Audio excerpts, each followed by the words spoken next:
Amogha ఇంటికెళ్ళాక relax అవుతామని సోఫాలో కూర్చుంది. రూమీ టీ తెచ్చిచ్చింది. వాళ్ళ అత్తయ్య మావయ్య ఇద్దరూ వచ్చి అమోఘ దగ్గర కూర్చున్నారు. ఇవాళ కాలేజీ ఎలా జరిగింది అమోఘ అంది సవితమ్మ. పాపారావు కొడలి వైపు ఆప్యాయంగా చూస్తూ ఉన్నాడు. బాగానే జరిగింది అత్తయ్య. ఈరోజు మీ ఈవినింగ్ వాక్ అయిందా అంది అమోఘ. అయిందమ్మా. దర్శన్ నీతో మాట్లాడాలని మధ్యాహ్నం చాలాసార్లు నీకు ఫోన్ చేశాడు. నీ ఫోన్ కలవలేదుట. అవునా? మా కాలేజీలో ఒక్కోసారి కొన్ని ప్లేసుల్లో సిగ్నల్స్ ఉండట్లేదు అత్తయ్య. నేను దర్శన్కి కాల్ చేస్తానులేండి. అయినా దర్శన్ ఇప్పుడు ఎలాగో ఇంటికే వస్తాడు కదా అంది అమోఘ. లేదమ్మా, దాని గురించే నీకు చెప్పాలని కాల్ చేశాడు వాడు. ఏదో బిజినెస్ మీటింగ్ మీద ముంబై వెడుతున్నట్ట. రావడానికి 3 రోజులు పట్టొచ్చన్నాడు. మధ్యాహ్నం ఫ్లైట్కే వెళ్ళాడు అంది. అవునా అంటూ, అయితే ఇంకో 3 రోజులు నేను దర్శన్ కోసం ఎదురు చూడాలన్నమాట అని మనసులో అనుకుంటూ ఫోన్ చూసుకుంటుంటే దర్శన్ ఫోన్ చేశాడు.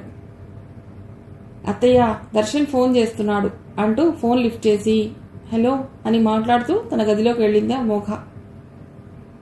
నువ్వు ఇంటికి వచ్చేసావా అమోఘ అన్నాడు దర్శన్. యా, వచ్చేసాను. అత్తయ్య చెప్తోంది నువ్వు ముంబై వెళ్ళావుట కదా, ఆఫీస్కి రీచ్ అయిపోయావా అంది అమోఘ. లేదు, ఆన్ ది వే, ఇంకా టైం పడుతుంది. అయితే రీచ్ అయ్యేదాకా నాతో మాట్లాడగలవా? నాతో ఏమైనా మాట్లాడాలా? మాట్లాడాలని కాదు, నువ్వు ఎలాగూ ఖాళీగానే ఉన్నావు కదా, మాట్లాడొచ్చుగా. లేదు అమోఘ, నేను మీటింగ్కి కావాల్సిన ఫైల్స్ ఒకసారి చూసుకోవాలి. అందుకే రాత్రి హోటల్కి వెళ్ళాక కాల్ చేస్తానన్నాను అన్నాడు దర్శన్. ఓ అవునా అంది అమోఘ. నువ్వేమైనా మాట్లాడాలనుంటే చెప్పు, వింటాను అన్నాడు. అదేంటో దర్శన్, నాకు ఫోన్ పెట్టేయాలని లేదు, నీతో మాట్లాడాలని ఉంది అంది. సరే అయితే చెప్పు అన్నాడు. లేదు, నువ్వు రాత్రికి ఫోన్ చేస్తానన్నావు కదా, అప్పుడే మాట్లాడతానులే. సరే అయితే బాయ్ అంటూ కాల్ కట్ చేశాడు దర్శన్. దర్శన్ హోటల్కి వచ్చాక అమోఘకి ఉన్నావా అంటూ మెసేజ్ చేశాడు. అమోఘ నుండి ఏ రెస్పాన్స్ రాకపోవడంతో పడుకుని ఉంటుందిలే అని కాల్ చేయలేదు. అతను కూడా అలసిపోవటంతో పడుకున్నాడు. తర్వాత రోజు అమోఘ దర్శన్కి ఫోన్ చేద్దామనుకుంది. కానీ దర్శన్ ఇప్పుడు ఆఫీస్ వర్క్లో బిజీగా ఉంటాడని, ఇప్పుడు అతడికి ఫోన్ చేసి ఏదేదో మాట్లాడి అతడిని డిస్టర్బ్ చేయకూడదనుకుంది.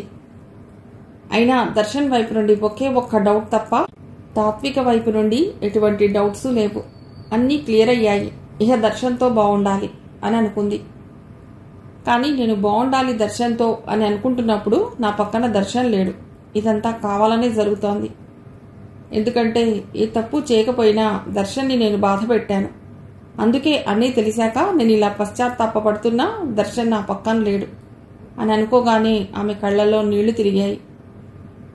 అలా ఆలోచించకు అమోఘ, నువ్వు కూడా బాధపడ్డావు కదా దర్శన్కు దూరంగా ఉన్నందుకు అని అనుకుంటూ తనకు తానే సర్ది చెప్పుకుంది. అయినా దర్శన్ వర్క్లో ఉన్నప్పుడు ఇలాంటివన్నీ మాట్లాడి అతడి మనస్సు పాడు చేయకూడదు. ఇంకంతా 2 రోజులే కదా అని అనుకుంటుంటే దర్శన్ ఫోన్ చేశాడు. ఆమె ఫోన్ లిఫ్ట్ చేసి హలో అంది. కాలేజీ నుండి వచ్చేసావా అమోఘ అన్నాడు ఎప్పట్లాగానే దర్శన్. ఇప్పుడే వచ్చాను దర్శన్. రూమీ టీ తేయడానికి వెళ్ళింది. నేను కూర్చుని నీ గురించి ఆలోచిస్తున్నాను అంది. నా గురించా? అవును దర్శన్, నువ్వు ఎక్కువగా కాఫీనే కదా తాగుతావు. ఇంకా తాగావో లేదోనని అంది. ఇంకా లేదా మోఘ, ఇప్పుడు తాగాలి. నువ్వు రాత్రి నా మెసేజ్కి రెస్పాన్స్ ఇవ్వలేదని నేను కాల్ చేయలేదు అన్నాడు. నీ మెసేజ్ వచ్చినప్పుడు నేను మేల్కొనే ఉన్నాను, కావాలనే రెస్పాండ్ అవ్వలేదు. నువ్వు జర్నీ చేసి వర్క్ చూసుకుని అలసిపోయి ఉంటావని అంది అమోఘ. దర్శన్ వెంటనే ఇప్పుడు నేను ఫ్రీగానే ఉన్నాను, మాట్లాడు అమోఘ అన్నాడు. ఏం లేదు దర్శన్, జస్ట్ దూరంగా ఉన్నావు కదా, అందుకే మిస్సింగ్ యూ అంది అమోఘ. నేను కూడా అనుకోకుండా ముంబై రావాల్సి వచ్చింది. నువ్వేమైనా నాకు చెప్పాలని ఆలోచిస్తున్నావా అమోఘ? అలాంటిదేం లేదు దర్శన్, ఊరికే మాట్లాడుతున్నాను అంది. 1 నిమిషం మౌనం తర్వాత దర్శన్, నేను నిన్ను ఎప్పుడైనా హర్ట్ చేసి ఉంటే ఐఎమ్ రియలీ వెరీ సారీ అంది. నీకేమైంది అమోఘ? నువ్వేం మాట్లాడుతున్నావు? నువ్వు నాకు చెప్పకుండా మీ అమ్మ వాళ్ళ ఇంటికి వెళ్ళినప్పుడు బాధపడ్డాను, కానీ ఇప్పుడు నువ్వు నాతోనే ఉన్నావు కదా. నువ్వెందుకు నన్ను హర్ట్ చేస్తావు?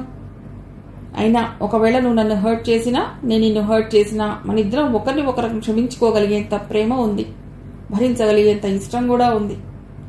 సో నువ్వు దేని గురించి ఎక్కువగా ఆలోచించకు. ఏదైనా నాతో షేర్ చేసుకోవాలనుంటే చెప్పు అన్నాడు. అలాంటిదేం లేదు. అక్కడ ఫుడ్ వెదరు బాగానే ఉన్నాయా? వర్క్ ఇలా నడుస్తోంది అంది. యా, ఎవ్రీథింగ్ ఈజ్ గుడ్ అన్నాడు. సరే, నువ్వు పని చేసుకో. ఓకే, ఎల్లుండి ఈవినింగ్ నా ఫ్లైట్. నేను వచ్చేసరికి రాత్రి అవ్వచ్చు అన్నాడు. సరే దర్శన్, నేను ఉంటాను అంటూ ఫోన్ పెట్టేసింది. అదే రోజు కాలేజీలో మయాంక్ తన క్యాబిన్లో కూర్చుని ఒకసారి ఫోన్ వైపు చూసుకున్నాడు. ఈ క్షణం వరకు తాత్విక నాకు ఫోన్ చేస్తుందేమో అనుకున్నాను. ఇక చేసేలా లేదు. ఆమె నాకు ఫోన్ చేసి మాట్లాడే వరకు, నా దగ్గరకు వచ్చి నాకు కనిపించే వరకు నేను ఆగకూడదు. క్షేత్రమ్మ వాళ్ళ ఇంటికి వెళ్ళి తాత్వికను కలవాలి. కానీ క్షేత్రమ్మ వాళ్ళ ఇంటికి వెళ్ళి తాత్వికను కలిస్తే వాళ్ళు ఏమనుకుంటారో, తాత్వికను ఏమంటారో, నేను చెప్పే కారణం వాళ్ళకి సరిపోతుందో లేదో, సరిగ్గా అర్థం చేసుకుంటారో లేదో. అలా అని వెళ్లకుండా ఉండలేను. అసలు నాకేంటి బాధ? దీని గురించి నేను ఎందుకు ఇంతగా ఆలోచిస్తున్నాను? తాత్వికను చూడందే, మాట్లాడందే ఉండలేకపోతున్నానా? అమ్మ అన్నట్లు తాత్విక పట్ల ఇంకేమైనా ఉందా నా మనసులో? లేక నేను బ్యాంకు వెళ్ళిన విషయం తాత్వికతో చెప్పాలని తొందరపడుతున్నానా? ఏది ఏమైనా నేనిప్పుడు తాత్వికను కలవాలి, లేకుంటే నా మనసు బాగుండదు, ఏ పని చేయలేను అని మనసులో అనుకున్నాడు. వెంటనే లేచి వెళ్లి కారులో కూర్చున్నాడు. తాత్విక వాళ్ళ పెదనాన్న చెప్పిన అడ్రస్ ప్రకారం క్షేత్రమ్మ వాళ్ళ ఇల్లు ఎక్కడుందో తెలుసుకున్నాడు. ఇంటి లోపలికి వెళ్లకుండా కారును క్షేత్రమ్మ వాళ్ళ ఇంటి దగ్గరలో ఆపుకున్నాడు. తాత్విక బయటకు వస్తుందేమోనని గేటు వైపు చూస్తూ కారులోనే కూర్చున్నాడు. చాలాసేపు ఎదురు చూశాడు. తాత్విక బయటికి రాలేదు. ఈ పెద్దమ్మ దగ్గర కాకుండా ఇంకే పెద్దమ్మ దగ్గరైనా ఉందేమో, లేక పిన్నమ్మల దగ్గర ఉందేమో. ఇది తప్ప నాకు ఇంకో అడ్రస్ తెలియదు. వాళ్ళ అడ్రస్లు తెలుసుకోవడం కోసం ఇప్పుడు నేను మళ్ళీ వాళ్ళ పెదనాన్న దగ్గరికి వెళ్ళాలా, లేక ఇక్కడే కొంచెంసేపు ఉండాలా అని మయాంక్ అనుకుంటుండగా తాత్విక కనిపించింది. అయితే అక్కడ తాత్విక ఒక్కతే కనిపించలేదు. ఆమె పక్కన వాళ్ళ పెద్దమ్మ ఉంది. ఆమెనే క్షేత్రమ్మ. తాత్విక ఆటోను ఆపి ఆటోలో కూర్చుంటుంటే, జాగ్రత్తగా వెళ్ళగలవా తాత్విక అంది క్షేత్రమ్మ. వెళ్ళగలను పెద్దమ్మ, నువ్వు లోపలికి వెళ్ళు అని తాత్విక అనగానే క్షేత్రమ్మ లోపలికి వెళ్ళింది. తాత్విక కూర్చున్న ఆటో కదిలింది. మయాంక్ కారు కూడా కదిలి ఆ ఆటో వెనకాలే వెళ్ళింది. కాసేపటి తర్వాత కారు ఆటోని ఓవర్టేక్ చేసి ఆటో ముందుకు వెళ్ళి ఆగింది. కారుని చూసి ఆటో అతడు సడన్గా ఆటోని ఆపాడు. ఏం జరిగింది అంటూ తాత్విక బయటకు చూసింది.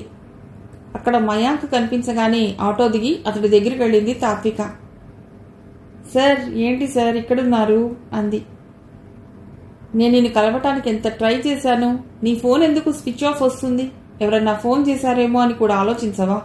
అసలు స్విచ్ ఆఫ్లో ఎందుకుంది నీ ఫోన్ అన్నాడు వస్తున్న కోపాన్ని అణుచుకుంటూ. నాకెవ్వరూ ఫోన్ చేయరు. అయినా నా ఫోన్ కింద పడి పగిలింది. దాని స్క్రీన్ పోయింది. దాన్ని బాగు చేయించాలి. నాకు ఫోన్ అంత అర్జెంట్ కాదు, అందుకే దాన్ని బాగు చేయించలేదు. అయితే మీరు నన్ను కలవాలనుకున్నారా? నాకు ఫోన్ చేశారా అంది. అవును అంటూ కోపంగా చెప్పాడు. తాత్విక మౌనంగా చూసింది. నువ్వలా చూడకు.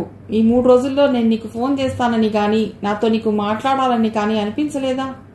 చెప్పు తాత్విక, అనిపించలేదా అన్నాడు. అంటే మీరు బిజీగా ఉంటారు కదా, మీకు నేను ఎందుకు గుర్తొస్తాను? నేనంటే ఖాళీగా ఇంట్లో ఉంటున్నాను కాబట్టి మీరు నాకు గుర్తొస్తారు, మీ గురించి ఆలోచిస్తాను అంది. నువ్వు నిజంగా ఆలోచించి ఉంటే ఆ ఫోన్ బాగు చేయించి నాకు కాల్ చేసి ఉండేదానివి. అలా చేయలేదు కదా అన్నాడు. అంతలో ఆటో అతను మేడం అంటూ పిలిచాడు. ఆమె అతడి వైపు తిరిగి చూసి వస్తున్నాగు, ఒక్క నిమిషం అని అంటుంటే, ఎక్కడికి వెళుతున్నావు ఇప్పుడు ఆటోలో అన్నాడు మయాంక్. మా చెల్లి ఊరు నుండి వస్తుంది, దాన్ని పికప్ చేసుకోవటానికి రైల్వే స్టేషన్కి వెళుతున్నాను అంది. సరే, నేను తీసుకెళ్తాను అంటూ మయాంక్ వెళ్ళి ఆటో అతడికి డబ్బులు ఇచ్చి వచ్చాడు. ఇద్దరూ కలిసి కారులో బయలుదేరారు. కొద్ది దూరం వెళ్ళాక, అయితే మీరు నా కోసం కాల్ చేశారా అంది తాత్విక. అవును తాత్విక, చాలాసార్లు చేశాను. నీ ఫోన్ కలవక, నువ్వు కనిపించక ఒక్క క్షణం నాకేం చేయాలో కూడా తోచలేదు. వెంటనే నువ్వు నీ చిన్నప్పుడు ఆడిన దాగుడు మూతలాట, మీ అమ్మగారు నిన్ను అన్న మాటలు గుర్తొచ్చాయి. అంటే నువ్వు నిజంగానే ఎవ్వరికీ కనిపించకుండా పోయావేమో, ముఖ్యంగా నాకు కనిపించకుండా పోయావేమోనని భయపడ్డాను కూడా అన్నాడు. అబ్బా, మా అమ్మ అప్పుడేదో అన్నారు నన్ను భయపెట్టాలని. దాన్ని మీరు ఇంత సీరియస్గా ఆలోచిస్తారా సార్ అంది. నేను నీ విషయంలో కాస్త ఎక్కువగానే ఆలోచిస్తున్నాను తాత్విక. అది కూడా నేను ఒక్కడనే ఆలోచిస్తున్నాననిపిస్తుంది అన్నాడు మయాంక్. అంటే నేను ఒక్కడనే ఆలోచిస్తున్నాను, నువ్వు ఆలోచించటం లేదు అని నన్ను అంటున్నారా అంది. అవును అంటున్నాను. నేను మాత్రమే నీ గురించి ఆలోచిస్తున్నాను. లేకుంటే నువ్వు ఆ ఫోన్ ఎందుకు బాగు చేయించలేదు చెప్పు అన్నాడు. నేను ఆలోచించి నాకు మీతో మాట్లాడాలనుంది, నాకు మిమ్మల్ని కలవాలనుంది అని చెప్తే మీరేం చేస్తారు అంది. ఏం చేస్తాను, కలిసేవాణ్ణి, మాట్లాడేవాణ్ణి అన్నాడు. అలా ఏం చెయ్యరు, నేను బిజీగా ఉన్నాను, ఊరికే నన్ను డిస్టర్బ్ చేయకు అని అనేవారు అంది. అది ఒకప్పుడు తాత్విక, ఇప్పుడు నీ గురించి తెలిసాక అలా ఎందుకంటాను? పైగా నీ ఫోన్ కలవకపోతే నీకేమైనా అయిందేమోనని నేనెంత కంగారు పడ్డాను. మీ అన్నయ్యని కూడా కలిశాను అన్నాడు. అన్నయ్యని కలిశారా? ఓ, ఈ పిచ్చి పిల్ల ఎటైనా పోయిందేమోనని జాలిపడ్డారా అంది. జాలికి ప్రేమకి తేడా తెలియని స్థితిలో నేనేమీ లేనులే తాత్విక అన్నాడు. ప్రేమనా అంది. అవును, ప్రేమనే. ప్రేమంటే మానవత్వానికి, జాలికి, ప్రేమకి వీటికి మధ్యన ఉన్న తేడా ఏమిటో నాకు తెలుసు అని చెప్తున్నాను. అదంతా కాదు, నీకు గుడ్ న్యూస్ చెప్పాలి అన్నాడు. గుడ్ న్యూజా అంది. అవును తాత్విక, నువ్వు పోయాయి అనుకున్న నీ బ్యాంకు బాండ్స్ పోలేదు, ఉన్నాయి అన్నాడు. నీకెలా తెలుసు నా బ్యాంక్ బాండ్స్ పోలేదని? అలా చెప్పగానే నేను నమ్మేస్తాననుకున్నారా? నాకిది బాగానే ఉంది అంటూ తల మీద తట్టుకుంది. ఉందిలే గాని, నీకు చెప్పాను కదా ఆ బ్యాంక్లో నా ఫ్రెండ్ ఉన్నాడు. నేను వెళ్ళి నీ గురించి తెలుసుకుంటాను అని నీకు చెప్పినట్లే నేను ఆ బ్యాంకు వెళ్ళాను, తెలుసుకున్నాను. నీ బాండ్స్ పోలేదు, మీ అన్నయ్య దగ్గరే ఉన్నాయట. వాటికి నామినీ నువ్వేనట. నువ్వు వెళ్లే వరకు ఆ డబ్బుని ఎవ్వరికీ ఇవ్వరట. ఆ బ్యాంక్ బాండ్స్ లాగే నీ నగలు కూడా మీ అన్నయ్య దగ్గరే ఉంటాయి, డోంట్ వరీ అన్నాడు. ఆమె అంతవరకు అతడి మొహంలోకి చూస్తూ విని ఆ తర్వాత సైలెంట్గా తలను అటు తిప్పుకుంది. ఇదేమిటి ఇంత మ్యాటర్ చెప్తే ఊ అనదు, ఆ అనదు, పైగా ఎటున్న తలను అటు తిప్పుకుంది? అసలు ఏమనుకుంటుంది నన్ను అని మనసులో అనుకుని, మీ చెల్లి కూడా నీలాగే ఉంటుందా అన్నాడు. ఆమె ఠక్కున ఎటు తిరిగి తన చురుకైన కళ్ళతో అతి చురుగ్గా అతడిని చూసి, ఇప్పుడు మా చెల్లి గురించి ఎందుకు, అది నాకన్నా బాగుంటుంది, అయితే ఏంటి అంది అంతెత్తున ఎగిరి. ఇదేంటి ఇంతెత్తున ఎగిరింది, దీని అర్థం ఏమిటో నాకు పూర్తిగా అర్థం కాలేదే అని అనుకుంటూ ఆమెనే చూశాడు. అలా చూడొద్దు, మా చెల్లి నాకన్నా బాగుంటుందని చెప్పాను కదా, అయితే ఏంటి, నాకు వెంటనే ఆన్సర్ కావాలి, నేను ఎక్కువసేపు వెయిట్ చేయలేను అంది తాత్విక. చేయలేవు, చేస్తే నువ్వు తాత్విక ఎందుకవుతావు? ఇప్పుడు నాకు భలే దొరికావు తాత్విక. ఒక మనసు మరో మనసుకు అర్థం కావటం అంటే ఇదేనా అని మనసులో అనుకుని, నేను అడగాలనుకున్నది నువ్వు అనుకునేది ఒకటి కాదు తాత్విక. మీ చెల్లి కూడా నీలాగే జాతకాలను నమ్ముతుందా అని అడగాలనుకున్నాను. నీకది ఇంకోలా అర్థమైనట్లుంది అన్నాడు. అంతలో రైల్వే స్టేషన్ వచ్చింది. సర్లే పదండి, అక్కడ మా చెల్లి మన కోసం ఎదురు చూస్తూ ఉంటుంది. మన కోసం కాదు, నా కోసం అంది ఒత్తి పలుకుతూ. అవునవును, నీకోసమే నీకోసమే అంటూ అతడి కారు దిగి ఆమె కన్నా ముందు వెళ్లకుండా ఆమె వెనకాలే వెడుతూ, తాత్విక మనసేంటో తెలియక ముందు నాకేమీ అనిపించలేదు కానీ ఇప్పుడు నా మనసు మీద చిరుజల్లు కురిసినట్లు చాలా చాలా బాగుంది అని అనుకుంటూ మౌనంగా నవ్వుకున్నాడు. తాత్విక వాళ్ళ చెల్లి దగ్గరికి వెళ్ళి ఆమెను హగ్ చేసుకుని, ప్రయాణం బాగా జరిగిందానే అని అడిగింది. బాగా జరిగిందక్క అంటూ, ఈయనెవరక్కా అన్నట్లు మయాంక్ వైపు చూసింది. తాత్విక వెంటనే మయాంక్ని పరిచయం చేసింది. ముగ్గురు కలిసి మయాంక్ కారులో వాళ్ళ పెద్దమ్మ వాళ్ళ ఇంటికి వెళ్లారు. మయాంక్ని చూడగానే క్షేత్రమ్మ, ఎవరి అబ్బాయి అన్నట్లు ఎగాదిగా చూస్తుంటే తాత్విక అది గమనించి మయాంక్ని వాళ్ళ పెద్దమ్మకు పరిచయం చేయాలని నోరు విప్పే లోపలే, అమ్మా నమస్తే, నా పేరు మయాంక్, నేను ఫలానా వారి అబ్బాయిని, మాది రాజుపూరి, మీ ఎదురుగా ఉండే కాలేజీలో ప్రొఫెసర్ని అన్నాడు. కూర్చో బాబు, నువ్వు సామ్రాజ్యమ్మ గారి అబ్బాయివా? ఆ కాలేజీలో మీకు షేర్ ఉందని విన్నాను, అదే కాక ఈ సిటీలో మీకు 2 షోరూంలు ఉన్నాయన్నారు. వాటిని మీ నాన్నగారు చూస్తారట కదా అంది. అవునమ్మా, పొలాలు తాతయ్య చూస్తే నాన్నగారు సిటీలో ఉన్న షోరూంలు చూస్తారు. మేముండేది మాత్రం రాచిపురి అంటూ మయాంక్ కూర్చున్నాడు. ఆమె కూడా కూర్చుని, మాకు మీ అమ్మగారు బాగా తెలుసు బాబు. మా చెల్లి బతికున్నప్పుడు మేమందరం వనభోజనాలకు మా చెల్లి దగ్గరికి వెళ్లేవాళ్ళం. మా చెల్లి వాళ్ళ మామిడి తోటలు, మీ మామిడి తోటలు ఒకే చోట కలిసి ఉండేవి. అందరం కలిసి అక్కడ వంటలు వండుకునేవాళ్ళం. సాయంత్రం వరకు అక్కడే ఉండేవాళ్ళం. అప్పుడు పరిచయం. నువ్వు ఇంటికి వెళ్ళగానే నా పేరు చెప్పు బాబు, మీ అమ్మగారికి గుర్తుపడతారు అంది. అలాగే అమ్మా, చెప్తాను అన్నాడు మయాంక్. మయాంక్కి తాత్విక గురించి ఆమెకు చెప్పాలని ఉంది, కానీ ఎలా చెప్పాలో ఆలోచిస్తున్నాడు.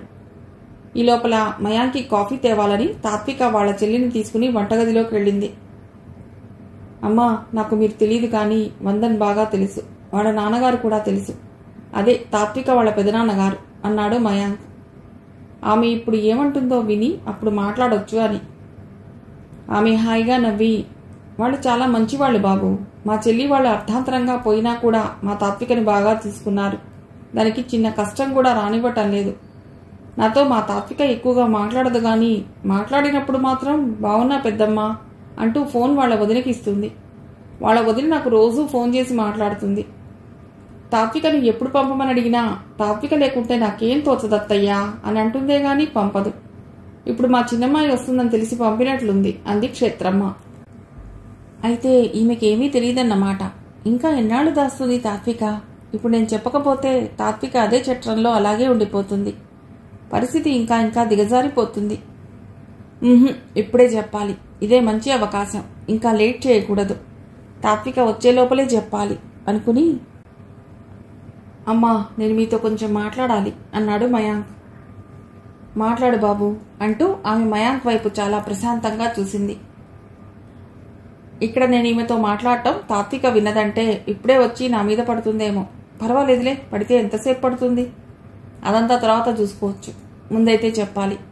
మళ్ళీ నాకింత టైం దొరక్కపోవచ్చు అని మయాంక్ మనసులో అనుకుంటూ ఉంటే, చెప్పు బాబు, వింటాను అంది క్షేత్రమ్మ. మీ చెల్లెలు వాళ్ళు చనిపోయాక తాత్వికకు వ్యతిరేకంగా ఆ ఇంట్లో చాలా జరిగాయమ్మా. ఇప్పుడు కూడా జరుగుతున్నాయి. ఇంకా ఇంకా జరుగుతాయి. ఏం జరిగినా తాత్విక మీకు చెప్పట్లేదు. అదే అంటే నా జాతకం బాగోలేదు అంటుంది. ఎప్పుడు చూసినా ఆ భయంతోనే ఉంటుంది.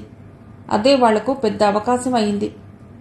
వందన్ మీరు అనుకున్నంత మంచివాడు కాదు. తాత్విక ఇక్కడికి వచ్చింది మీ చిన్నమ్మాయి వస్తున్నందుకు కాదు అంటూ అసలేం జరిగిందో క్లియర్గా ఆమెకు చెప్పాడు మయాంక్. ఆమె మనసు మామూలుగా రగిలిపోలేదు. వెంటనే ఫోన్ అందుకుని వాళ్ళందరికీ టకటకా ఫోన్లు చేసింది. నువ్వు ఇదంతా నాకు చెప్పినందుకు చాలా చాలా థ్యాంక్స్ బాబు. మా వాళ్ళందరికీ ఫోన్లు చేశాను. వాళ్ళు ఉండేది ఈ పక్క వీధిలోనే, ఆ పై వీధిలోనే. అందరూ వస్తారు ఇప్పుడు. వందన్ అయినవాడు కదా అని తాత్వికను వాడింట్లో ఉంచితే ఇంతకి తెగిస్తాడా? దాని ఆస్తినే కాజేయాలని చూస్తాడా? ఆడపిల్ల సొమ్ము కాసుపడతాడా? ఇలాంటి వాళ్ళు ఎంతమంది పాడైపోలేదు. ఇప్పుడే వెళ్ళి వాడి సంగతేంటో చూస్తాం. మేమంటే ఏమనుకున్నాడో మళ్ళీ దాని ఆస్తి వైపు కన్నెత్తి చూడకుండా చేస్తాం అంది క్షేత్రమ్మ. ఆమె గొంతు, ఆమె మాట తీరు ఎదుటి వాళ్ళని అడుగు దూరంలో నిలబెట్టేలా నిక్కచ్చిగా ఉన్నాయి. అంతలో తాత్విక కాఫీ తీసుకుని వచ్చి మయాంక్ ఇచ్చింది. అంతవరకు క్షేత్రమ్మకు మయాంకు మధ్య జరిగిన మాటలేవి తాత్విక వినలేదు. క్షేత్రమ్మ కూడా తాత్విక రాగానే మాటలు ఆపేసింది. సార్, మీరు మా పెద్దమ్మతో మాట్లాడుతూ కాఫీ తాగుతూ ఉండండి, నేను ఇప్పుడే వస్తాను అంటూ వాళ్ళ చెల్లిని తీసుకుని గదిలోకి వెళ్ళింది తాత్విక. మయాంక్ కాఫీ తాగి క్షేత్రమ్మతో మాట్లాడుతూ ఉండగానే వాళ్ళందరూ బయట కార్లు దిగి ఒకరి వెంట ఒకరు లోపలికి వచ్చారు. వాళ్ళని చూడగానే, చెప్పాను కదా బాబు, మా వాళ్ళు వస్తారని, వీళ్లే మా వాళ్ళు అంటూ వాళ్ళ అక్కలని, బావలని, చెల్లెళ్లని, మర్దులను మయాంక్కి పరిచయం చేసింది క్షేత్రమ్మ. గదిలో ఉన్న తాత్వికకు హాల్లో నుంచి మాటలు కొద్దిగా వినిపించాయి. హాల్లో ఇంత సందడిగా ఉందేమిటి, ఎవరొచ్చారబ్బా అంటూ గదిలో నుండి బయటకు వచ్చి అందర్నీ చూసి అవాక్కయింది. బొమ్మలా అక్కడే నిలబడింది. వాళ్ళెవరూ తాత్వికతో మాట్లాడలేదు. కనీసం ఆమెను చూడను కూడా చూడలేదు. వాళ్ళ మాటల్లో వాళ్ళున్నారు, వాళ్ళ హడావుడిలో వాళ్ళున్నారు. నువ్వు కూడా మాతో వస్తావా బాబు అంది క్షేత్రమ్మ మయాంక్ వైపు తిరిగి. లేదమ్మా, నేను కాలేజీకి వెళ్ళాలి. ఇది నా ఫోన్ నంబర్, అవసరమైతే కాల్ చేయండి, వస్తాను అంటూ ఆమెకు తన ఫోన్ నెంబర్ ఇచ్చాడు మయాంక్. వాళ్ళు క్షణం కూడా ఆలస్యం చేయకుండా క్షేత్రమ్మను తీసుకుని తాత్విక వాళ్ల ఊరు వైపు వెళ్లారు. విషయం మొత్తం అర్థమైంది తాత్వికకు. వాళ్ళు వెళ్ళాక మయాంక్ కూడా వెడుతుంటే, ఇది మీ పనే గదు, వాళ్ళు వెళ్లేది మా ఊరే గదు, వాళ్ళందరినీ మీరే రప్పించారు గదు అంటూ వచ్చింది తాత్విక. మయాంక్ ఆగి తాత్వికను చూశాడు. ఆమె చాలా భయపడుతూ ఉంది. ఎందుకంత భయపడుతున్నావు తాత్విక? వాళ్ళు వెళ్లేది మీ ఊరే. వెళ్ళని, ఏం కాదు. నువ్వెలాగూ ఏమీ చెప్పవు. నేనే అంతా చెప్పాను మీ పెద్దమ్మకు. వాళ్ళు వెళ్ళి మందంతో మాట్లాడేస్తారు అన్నాడు. నాకు తెలీదా ఆ విషయం? నేనెందుకు చెప్పలేదో అర్థం చేసుకోకుండా మా పెద్దమ్మ కనిపించగానే చెప్పేస్తారా? ఇదేమైనా చిన్న విషయమా? ఇప్పుడు మా ఊళ్ళో ఎంత పెద్ద యుద్ధం అవుతుందో తెలుసా? మీరు చెప్పటం వల్లనే కదా ఇదంతా అంది. అవును, కానీ ఎప్పుడైనా కావాల్సిందే కదా. లేకుంటే మాట వింటాడా ఆ వందన్? వినేవాడే అయితే ఇంత ద్రోహం చేస్తాడా నీకు? ఎంత స్వార్థంతో, ఎంత ఆశతో ఉన్నాడో తెలియదా నీకు? తెలుసు, అంతా తెలుసు. అయినా మా పెద్దమ్మతో ఎవరు చెప్పమన్నారు ఇదంతా? ఒకరు చెప్పమనాలా? నా కళ్ళ ముందు ఇంత జరుగుతుంటే నాకెందుకులే అని ఎలా ఊరుకుంటాను? నేను చేయగలిగింది నేను చేశాను అన్నాడు. అయ్యో దేవుడా, ఎలా చెప్పాలి మీకు? ఇప్పుడు నేనేం చేయాలి అంటూ తలపట్టుకుని కూర్చుంది దిగులుగా. తలపట్టుకున్నావేంటి తాత్విక అంటూ ఆమెకెదురుగా కూర్చున్నాడు. మీరు చేసిన పనికి నా గుండె ఆగేలా ఉంది. ఇంకేం చేయాలి తలపట్టుకోక అంది. మిగిలిన కథ తర్వాతి భాగంలో.